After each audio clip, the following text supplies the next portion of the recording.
Gintama Season 3 is here, and guess what? It's a laugh riot. Before I go further into my review, I just want to stress that I am not a Gintama fan. This is actually the very first material that I have ever seen from the series. I haven't read the manga, I haven't watched any of the previous anime seasons, but you guys have requested that I look at this show and at least review the first episode. I have literally gotten hundreds of messages about this one, so I decided to go ahead and check it out. And it was really daunting, to say the least, because it's based on a long-running manga series which has had multiple anime versions. But what I really love about Gintama is that it's very episodic. A lot of the episodes actually stand alone, or at least that's what I've been told. And the first episode right here, if it's any indication, it just shows that this show is going to be a lot of fun. It has got some surprisingly sharp writing, and it is really witty. I found myself laughing out loud quite a few times, and I really wasn't off-put by any of that, and I'm really surprised, because I'm a really big fan of action anime. That tends to be my favorite genre. But I found myself really enjoying this episode right here and the characters within it, despite the fact that I really don't know anything about them. From what I've gathered, the story is about this samurai by the name of Gintoki Sakata and his friends Shinpachi and Kagura, as they do everything in their power to get any job they can and to pay the rent. And that's really funny right there, because your first thought is, well, he's a samurai, why isn't he like a warrior or something? Well, apparently at this time in Japanese history, there are these weird aliens which have sort of taken over everything and added technology to the world to sort of modernize everything. It's completely ridiculous. There's a ton of other characters I haven't even gotten to know. Just looking at the intro of the show is just ridiculous at how many characters are in this show. I'm clearly going to have to watch some of the previous seasons in order to appreciate this series just a little bit more, and thank God I can watch them all on Crunchyroll, which, after seeing this episode right here, I'm going to have to, because this episode was really funny and very easy to follow, and what I loved most about it is that it actually involved the concept of time travel, which is something that we're seeing a lot of in 2015, and it makes sense. Back to the Future fans will know exactly what I'm talking about. The episode actually opens up with a really surprising joke where you see this weird press conference going on, and they're waiting for the main character, Gintoki, to actually come out and make a statement about the previous seasons of Gintama and why there haven't been any new episodes in a long time. And at first it's handled real realistically. There's a big like pause and wait for him to come out. When he finally does make his entrance, his hair is all completely smoothed back, and then he just completely prostrates himself before everyone starts crying. It's a really funny scene and really sets up the tone for the rest of the episode. That's when we get our intro, where we're introduced to a lot of the big characters who I know nothing about quite yet, but I'd like to get to know them more. Finally, when we get to the episode, that's when things really get funny. It immediately opens up with what appears to be Gintoki's landlord coming out and asking for the rent, when suddenly time freezes all around them. And that's because Gintoki actually has this weird clock that he obtained from these weird aliens called the Watchmen of Time. And this weird, like, hexagonal type clock almost kind of looks like a weird die that you would see in, like, frickin' Dungeons and Dragons, actually has the ability to freeze time, and you can actually make it go back, you can make it go forward, and this causes a lot of trouble. The thing is, he's joined by his friends Shinpachi and Kagura, who join him on this ridiculous adventure. Now, at first, they kind of have fun with the fact that everything is frozen in time. They're not going to have to pay rent anymore, they can pretty much do what they want, even if that involves fondling some of their female friends.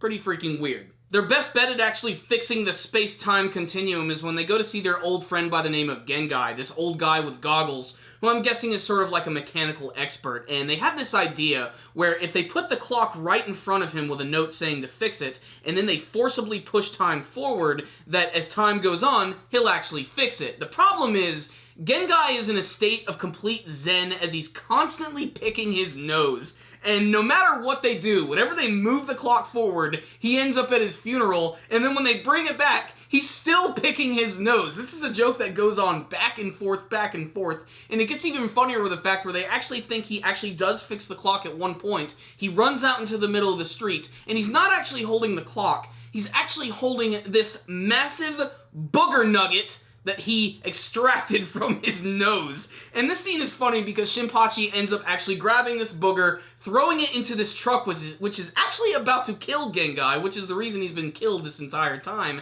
The problem is, another one of their friends is actually in that vehicle, and the booger which smears across it ends up killing him. So now they have to keep constantly going back in time to fix everything and save their friends, and it continuously results in the death of everyone, until suddenly, at the very end of the episode, when you think they have everything figured out, it ends up turning into this weird Dragon Ball Z future where Piccolo is literally killing Gengai and their friend Hasagawa with a special beam cannon.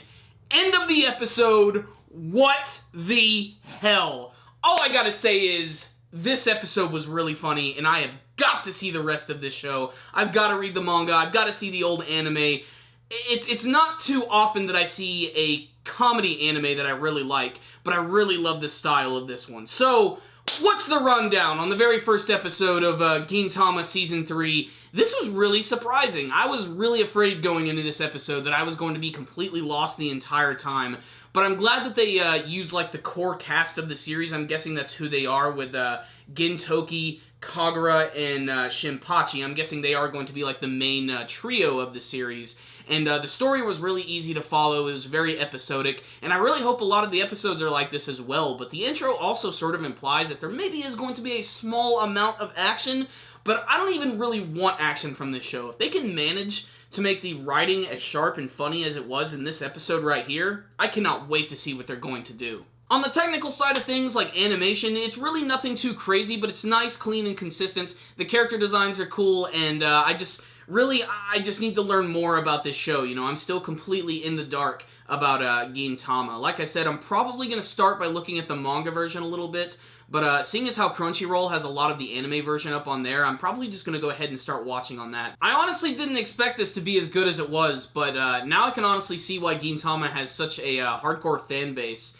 And what I really love about shows like this is that they're actually going to push me to watch more comedy anime. You know, that's actually what, like, One Piece did when I started watching that, because I didn't like One Piece at first because of its ridiculous art style. Now, I really look forward to the ridiculous art styles of other anime series, and seeing the comedy in this show will hopefully allow me to appreciate the comedy in others. But it's clear that that's definitely one of the focuses in this series, and it's done really well. Like I said, it didn't come across as forced. It seemed like it was really sharp. It was really funny. There was, of course, a little bit of slapstick as well, but that kind of works within the confines of an anime. And really, I just want to learn a little bit more about the characters in the actual world of Gintama. You know, there's still a lot of mystery to it, at least for me as a new fan of the series, so I'm just going to have to see it a little bit more. What I will say is this episode was really funny. It was very clever, it was sharp, and it just had my side splitting the entire time, especially when it ended with that weird Dragon Ball Z gag where Gengai was getting killed, just like Raditz in the very first arc of Dragon Ball Z. Just really, really funny stuff. So, Gintama fans, check it out. You probably already are. I thought it was really funny, but I'd love to hear what you guys thought, actually, about this episode. And if you have any suggestions about where I should start in the Gintama saga, should I start with a manga? Should I watch some anime? Please tell me in the comments section below. As far as this first episode right here, I'm not going to give a score to this one quite yet because I'm just really new to the series and I want to learn a little bit more about it. I don't think I'm the one really to judge this quite yet, but I just wanted to give my impressions on this episode right here, and I'm definitely going to be tuning in for some more of the other ones because this was really funny and it just put me in a really good mood, so I really liked it. So Gintama fans, check it out. Really good episode. I liked it. Thank you guys for watching my review. If you liked this video, please give it a thumbs up. And before you guys leave, make sure to tell me what you thought about this week's episode of Gintama. Did you have any favorite funny moments? What do you hope to see from the rest of the series? Remember guys, you can subscribe to our channel if you haven't already. That way you can see all of our latest anime and manga reviews. We're reviewing a ton of awesome anime from the spring 2015 season. You guys should also follow us on social media like Facebook and on Twitter. Thank you guys again for watching, and as always, stay dandy, baby.